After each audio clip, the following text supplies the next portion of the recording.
Olá! Na aula de hoje, nós vamos apresentar a lei de Hooke generalizada para tratar o caso de problemas tridimensionais. E na aula de hoje, nós vamos definir o coeficiente de Poisson, deduzir a lei de Hooke generalizada e apresentar as equações da termoelasticidade, para incluir também o efeito da variação da temperatura em problemas tridimensionais. Nós vimos que a primeira e a segunda equações constitutivas foram definidas para um teste unidimensional de tração ou torção.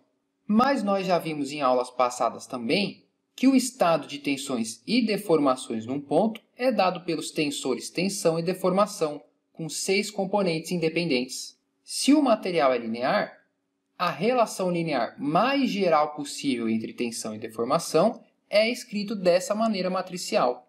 Essa relação é chamada de lei de Hooke generalizada, e cada constante que aparece nessa equação é uma propriedade do material. Para nós determinarmos essas constantes, nós precisamos definir mais um parâmetro. Em 1806, Poisson percebeu que ao tracionar uma barra, ela aumenta seu comprimento e, ao mesmo tempo, reduz a sua seção transversal, independentemente da forma da barra. Mais ainda, Poisson percebeu que as deformações laterais são iguais. Essa relação entre as deformações laterais e as deformações longitudinais é o coeficiente de Poisson do material. As deformações laterais são as mesmas para materiais isotrópicos, materiais em que a propriedade é a mesma em todas as direções.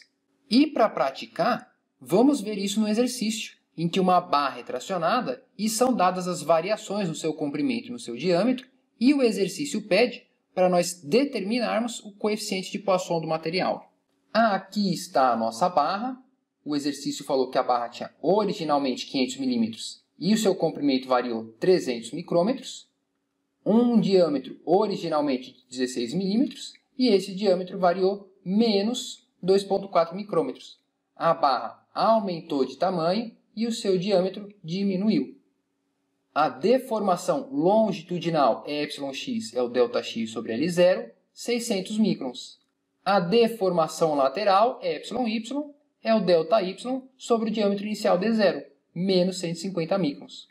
O coeficiente de Poisson, menos deformação lateral sobre deformação longitudinal. Esse menos aparece só para o coeficiente de Poisson ser uma grandeza positiva, 0,25. E aqui tem um segundo exercício de uma barra de alumínio, cujas propriedades foram dadas, e o exercício deu o deslocamento da barra e pergunta a variação no diâmetro da barra e a carga P correspondente. Aqui está a minha barra sendo tracionada, esse comprimento foi dado, L é 1,5 metro, esse diâmetro 30 milímetros, a barra E, 75 gigapascal, coeficiente de Poisson 1/3, e a variação no comprimento é de 3,6 milímetros. A variação no diâmetro, bom, a deformação longitudinal é o ΔL sobre L, 0,0024. A deformação lateral é menos o coeficiente de Poisson vezes a deformação longitudinal, menos 0,0008. Então, a variação no diâmetro é a deformação lateral vezes o diâmetro original, menos 0,024 milímetros. Então, essa barra, ao ser tracionada, o seu comprimento aumenta 3,6 mm e o seu diâmetro diminui 0,024 mm. Quem é essa força P correspondente? Bom, a tensão normal na minha área, tensão normal é a força sobre a área. Mas a tensão da lei de Hooke é o E vezes ε. Então, a minha força P é o E ε vezes A, 75 gigapascal, 0,0024, vezes a área da seção transversal. A minha força P, 127 kN. Deformações positivas indicam alongamento do corpo. Força P positivo indica forças para fora, forças de tração. Definido o coeficiente de Poisson, nós podemos determinar o efeito do carregamento multiaxial usando o princípio da superposição. Se o corpo está sujeito a tensões normais em x, y e z, cada tensão vai provocar alongamento em uma direção e contração nas outras. A deformação em x, por exemplo, é σx sobre e, devido à tensão em x, menos a deformação devido à tensão em y, menos a deformação devido à tensão em z. Então, a deformação total em x é a soma dessas três. A mesma coisa vale para as deformações em y e para as deformações em z. Esse conjunto de equações são as equações para o carregamento multiaxial, que advém diretamente da hipótese de material isotrópico e da definição do coeficiente de Poisson. E para o caso de deformações de cisalhamento, como o material é isotrópico, ele não possui direções preferenciais para deformação angular. Então, as deformações de cisalhamento são proporcionais às tensões de cisalhamento em cada plano. Combinando os dois casos anteriores, nós chegamos na lei de Hooke generalizada, 6 equações que relacionam as deformações com as tensões do corpo, válidas para um material linear, elástico, homogêneo e isotrópico. Nós podemos representar a lei de Hooke generalizada de forma matricial. Aqui, as deformações estão escritas em função das tensões, mas nós também podemos inverter essa matriz e escrever as tensões em função das deformações. A matriz com as propriedades do material indica que 3 propriedades são necessárias para descrever completamente a relação entre as tensões e deformações no material linear elástico isotrópico. No entanto, é possível mostrar que essas grandezas não são independentes entre si. Conhecidas duas, a terceira pode ser determinada. Vamos ver como nós podemos usar essas equações na prática. Nesse exercício, uma barra é comprimida por uma força de 60 kN e o exercício pergunta a variação percentual no volume da barra. E depois, quais as tensões que devem ser aplicadas aos lados da barra se a variação do volume deve ser nula. Então, se essa é a nossa barra, um diagrama de corpo livre vai mostrar que a barra está sendo comprimida por essa força de 60 kN. A tensão normal é a força normal sobre a área, mas a tensão também da lei de Hooke é o E vezes o epsilon. A deformação longitudinal, εx, é o P sobre a E. Essa força P é de compressão, menos 60 kN. A área é uma seção quadrada de lado 20 mm, 20 mm ao quadrado, e o material, o módulo de elasticidade, é 200 GPa. Então, essa deformação εx é menos 750 microns. Menos é uma deformação de compressão. O comprimento do corpo diminui. As deformações laterais do coeficiente de Poisson, εy e εz são iguais, é menos o coeficiente de Poisson vezes εx, 225 microns. Veja, deformações positivas, deformações de tração. As dimensões em y e em z aumentam de tamanho. A dilatação volumétrica do corpo, E, é o εx mais εy mais εz, menos 300 microns. Se a dilatação volumétrica é negativa, isso indica que após a deformação, o volume do corpo diminuiu. O volume inicial é 200 vezes 10 a terceira milímetros cúbicos. A variação no volume é a dilatação vezes o volume inicial, menos 60 milímetros cúbicos. Quando esse corpo é comprimido, a área da seção transversal aumenta, o seu comprimento diminui, mas o volume total do corpo também diminui. Para que a variação no volume do corpo seja zero, nós temos que aplicar tensões de tração nas outras direções.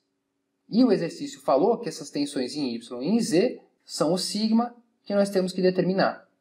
Da lei de Hooke generalizada, εx é 1 sobre e, sigma x, menos coeficiente de Poisson, sigma y e sigma z são iguais, menos 2 ni sigma.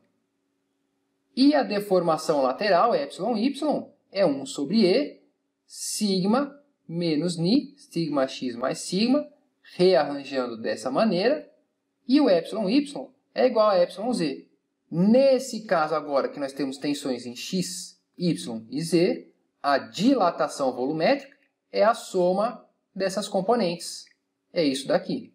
Se o exercício pede para que não haja variação no volume, a minha dilatação volumétrica é zero. Então, eu posso resolver essa equação para o meu sigma em função do σx conhecido. Sigma é menos meio de σx.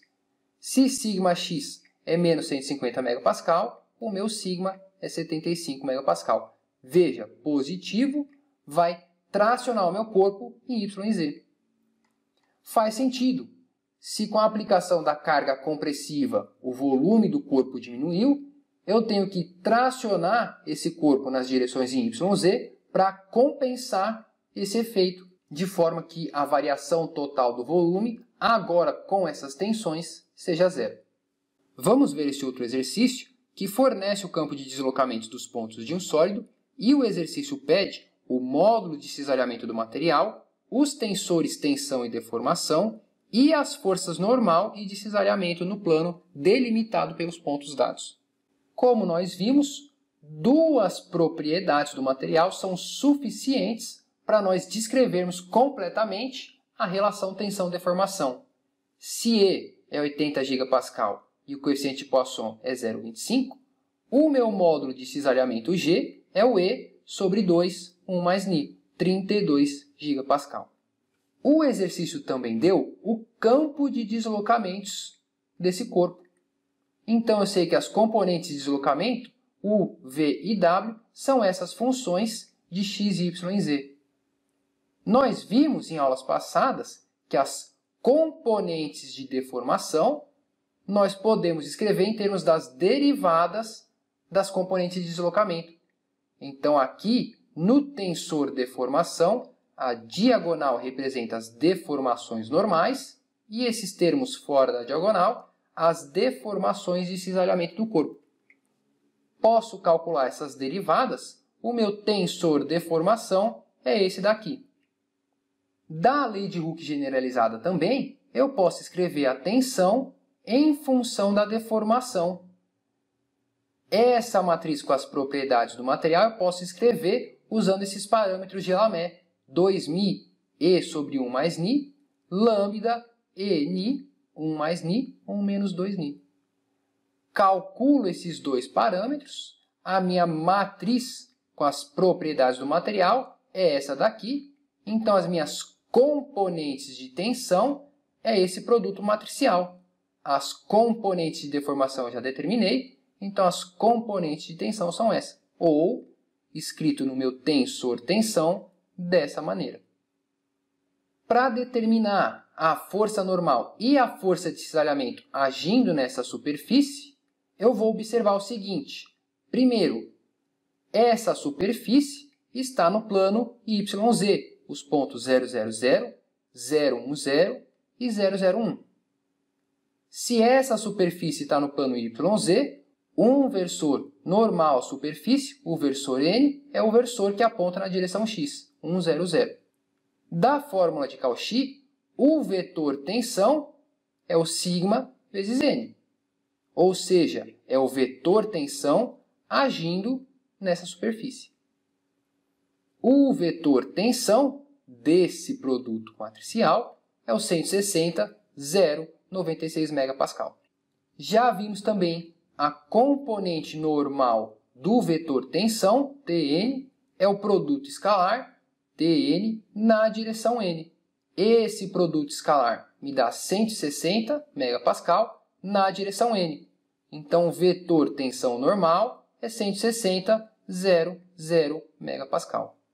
Tem o vetor tensão normal constante multiplicado pela área, eu tenho a minha força normal. Isso aqui é um triângulo. A área desse triângulo, base vezes altura sobre 2, meio metro quadrado. A força normal é o vetor tensão constante vezes a área, 80 vezes 10 a sexta newtons, 80 meganewtons. E a componente tangencial, o vetor tensão tangencial é o T menos Tn, 0,096 MPa. A força de cisalhamento, ou a força tangencial à superfície, é o vetor tensão de cisalhamento constante vezes a área. 0,096 vezes meio, 0,048 meganewtons. Determinei as duas componentes da força normal e tangencial agindo no plano dado. Esse exercício agora fornece as dimensões de uma barra de cobre num estado biaxial de tensões e pergunta as novas dimensões da barra após a aplicação das cargas. Aqui está o meu bloco de cobre. O exercício deu a tensão em X, 800 MPa, e a tensão em Y, 500 MPa. Sigma X de tração, 800 MPa positivo. Sigma Y de compressão, 500 MPa negativo. E as outras componentes de tensão são todas zero. O exercício deu as propriedades do cobre e deu as dimensões do meu bloco. Da lei de Hooke generalizada, então, eu conheço todas as componentes de tensão, conheço as propriedades do material, posso calcular as minhas deformações em X, Y e Z. Determino as minhas componentes de deformação, os novos comprimentos do bloco após deformação, a linha é o A 1 mais εx, B' é o B 1 mais εy, C' é o C 1 mais εz. A linha 302,4 mm, B' 49,68 mm, C' 19,98 mm. Veja que esses resultados fazem sentido. Em X eu tenho tensões de tração e em Y tensões de compressão. O efeito da tensão em X é aumentar o corpo de prova na direção X. O efeito da compressão em Y é aumentar o corpo de prova na direção X. Deformações positivas. Em Y, a tensão em X diminui o tamanho em Y. A tensão em Y também diminui o tamanho em Y. Deformações negativas. E em Z, eu tenho o efeito contrário. A tensão em X diminui o comprimento em Z. A tensão em Y aumenta o comprimento em Z. E nós vemos, como a tensão em X é maior que a tensão em Y, o efeito da tensão em X é maior. O comprimento em Z também diminui.